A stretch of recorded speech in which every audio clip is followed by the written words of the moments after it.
एक नौजवान और प्रसिद्ध धनुर्धर ने अपने राज्य में होने वाली सभी निशानेबाजी की प्रतियोगिताओं को जीत लिया। राजा के द्वारा उसे उस राज्य का सर्वश्रेष्ठ धनुर्धर घोषित कर दिया गया और उसे बहुत से पुरस्कारों से भी सम्मानित किया गया।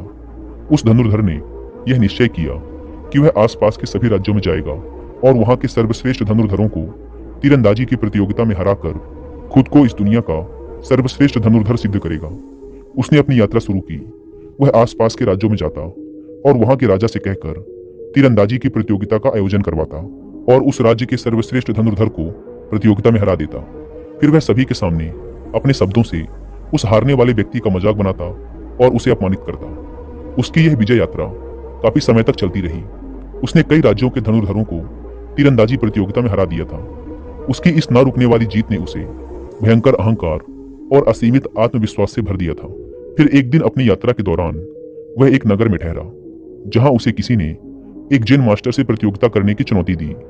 वह सुबह सुबह ही पहाड़ियों के बीच स्थित जिन मास्टर के आश्रम में पहुंच गया, जो कि बहुत ही बूढ़े हो चुके थे और अपने आश्रम में बच्चों को जिन परंपरा और तीरंदाजी की शिक्षाएं दिया करते थे।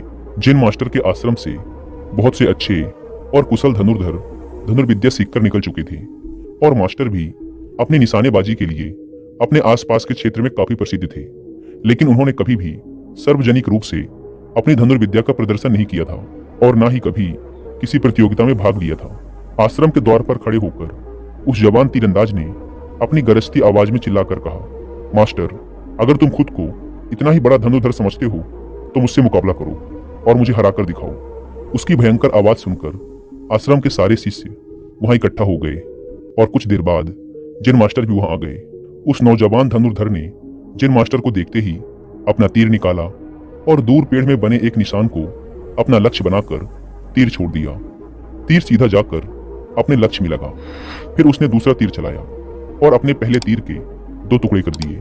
फिर उसने घमंड भरे स्वर में कहा, मास्टर, क्या तुम भी ऐसा कर सकते हो? जिन मास्टर ये सब कुछ बड़ी ही शांति से देख रहे थे। उन्होंने कुछ भी नहीं कहा, सिर्फ अपने हाथों के इशारों से उसे अपने पीछे आने के लिए कहा। वह जवान धनुर्धर भी उत्सुकतावश उनके पीछे पीछे चल पड़ा। वह एक पहाड़ में ऊपर चढ़ रहे थे। चलते चलते वो पहाड़ के शिखर पर पहुंच गए, जहां पर एक बहुत बड़ी चट्टान थी और उसके नीचे एक बहुत ही गहरी खाई। उस चट्टान के आखिर में एक छोटा सा पत्थर निकला हुआ था, जिस पर केवल एक ही पैर रखने की जगह थी और नीचे भयंकर खाई। जिन मास्टर ने बड़ी ही सरलता से उस छोटे से पत्थर पर अपना एक पैर रखा और उसी एक पैर के सहारे पर खड़े होकर दूर दिख रहे एक पेड़ के तने पर तीर चलाया। तीर जाकर तने में घुस गया। फिर उन्होंने दूसरा तीर चलाया, जिसने पहले तीर के 2 टुकड़े कर दिए। फिर जिन मास्टर उस बड़ी चट्टान पर वापस आ गए और कहा, बेटे, अब तुम्हारी बारी है। उस नौजवान धनुर्धर को इतनी गहरी खाई के ऊपर एक पैर पर खड़े होने से डर लग रहा था। वह किसी तरीके से डरता हुआ चट्टान के किनारे वाले पत्थर तक पहुंचा और तीर निकालकर उसी पेड़ पर निशाना लगाने लगा। लेकिन उसका पूरा ध्यान तो उस खाई पर था कि कहीं मैं इस भयंकर खाई में नीचे न गिर जाऊं।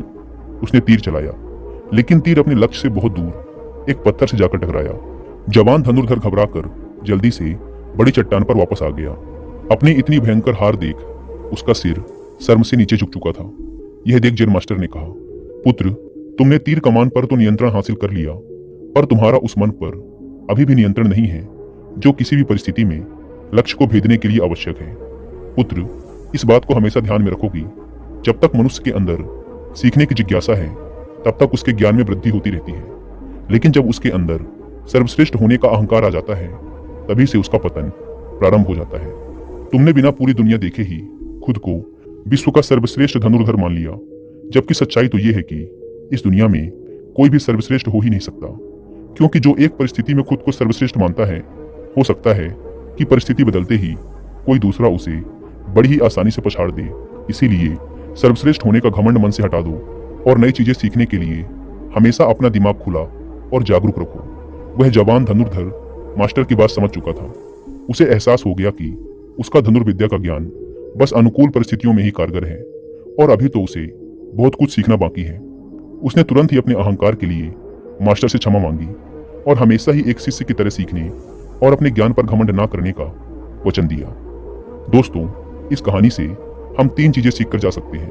पहली, कि हमें कभी भी अपनी किसी कला या काबिलियत पर घमंड नहीं करना चाहिए, क्योंकि कोई ना कोई ऐसा जरूर होगा जो उस काम में हमसे भी कई गुना अच्छा होगा। क्योंकि जब एक घमंडी व्यक्ति हारता है तो उसे भयंकर अपमान का सामना करना पड़ता है और वो लोगों के बीच हंसी का पात्र बनकर रह जाता है। अपने आप पर विश्वास और घमंड, इन दोनों के बीच एक बहुत ही पतली सी लाइन होती है।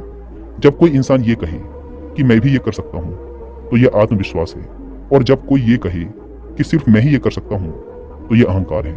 दूसरी सीख, जब हम अपने ज्ञान से संतुष्ट होकर सीखना बंद कर देते हैं तभी से हमारी प्रगति होनी बंद हो जाती है। इसीलिए खुद को समय के साथ बदलते रहो और नई चीजें सीखते रहो। तीसरी और सबसे महत्वपूर्ण सीख, अगर कोई अंदर से शांत और स्थिर है तो वो असंभव दिखने वाले काम को भी बड़ी ही आसानी से कर सकता है।